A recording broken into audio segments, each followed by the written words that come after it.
नमस्कार, मी रंजिता माझ्या यूट्यूब चॅनलवर तुम्हा सर्वांचे खूप खूप स्वागत करते। आज आपण बनवतो अगदी 5 मिनिटात बनणारे झटपट असे मिल्क पावडर पेढा। चला तर रेसिपी सुरू करूया। इथे कढईमध्ये मी 1 कप मिल्क पावडर घेतली, अर्धा कप दूध टाकायचं आणि छान मिक्स करून घ्यायचं। गुठळ्याने राहिलं पाहिजे, सगळं व्यवस्थित मिक्स झालं पाहिजे। अशा पद्धतीने छान असं मिक्स करून घ्यायचं।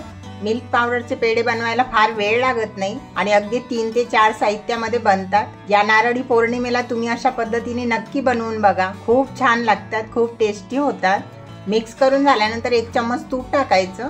यानंतर कढई ठेवायची गॅसवर, गॅस चालू करायचा, मीडियम गॅस ठेवायचा। कढई गरम होईपर्यंत मीडियम गॅस ठेवायचा। त्यानंतर अगदी स्लो गॅस करून हे आपल्याला आटवून घ्यायचं। घट्ट व्हायला फार असा वेळ लागत नाही, बघू शकता तुम्ही आधीपेक्षा घट्ट दिसते। 4 चम्मच साखर टाकायची।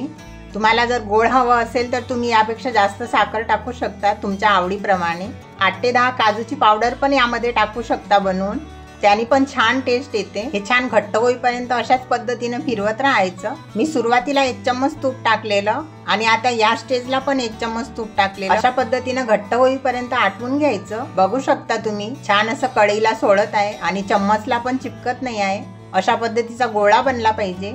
अगदी थोडंसं मिश्रण हातावर घेऊन अशा पद्धतीने गोळा बनवून बघायचा। जर गोळा चिकटत नसेल आणि व्यवस्थित बनत असेल तर छान असं मिश्रण तयार आहे पेढ्यांसाठी। गॅस बंद करायचा आणि हे मिश्रण एका प्लेटमध्ये काढून घ्यायचं, थंड होऊ द्यायचं।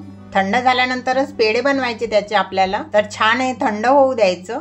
झटपट अशी ओल्या नारळाची बर्फी कशी बनवायची हाही व्हिडिओ माझ्या चॅनलवर आहे, तोही नक्की बघा। मिश्रण छान थंड झालं, काढून घ्यायचं, हलकसं असं मळून घ्यायचं, हाताने एकत्र करून घ्यायचं। व्हिडिओ जर तुम्हाला आवडत असेल तर लाईक करायला विसरू नका आणि चॅनलवर नवीन असाल तर चॅनलला सबस्क्राईब पण करा। मिश्रणामधला छोटासा गोळा घ्यायचा आणि हातावर अशा पद्धतीने गोल गोल करून पेढा बनवून घ्यायचा आणि तुम्हाला हव्या त्या साईजचा पेढा बनवू शकता, अगदी छोट्या साईजचे किंवा मी असे मीडियम साईजचे बनवत आहे अशा पद्धतीचे। पेढ्याच्या मधोमध हलकसं प्रेस करायचं आणि त्यामध्ये लावायचे काजू किंवा पिस्त्याचे काप। दिसायला थोडंसं छान दिसते म्हणून लावायचे, नाही लावले तरी चालेल। असेही खूप छान दिसतात पेढे आणि खायला तर खूप छान लागतात, अगदी मार्केट सारखे लागतात। नक्की बनवून बघा। अशाच पद्धतीने सगळे पेढे बनवून घ्यायचे। या रक्षाबंधनला अशा पद्धतीने झटपट घरच्या घरी पेढे नक्की बनवून बघा आणि रेसिपी कशी वाटली हे कमेंट करून नक्की सांगा। व्हिडिओ आवडल्यास लाईक करा, शेअर करा। असे छान छान व्हिडिओ पाहण्यासाठी चॅनलला सबस्क्राईब करायला विसरू नका।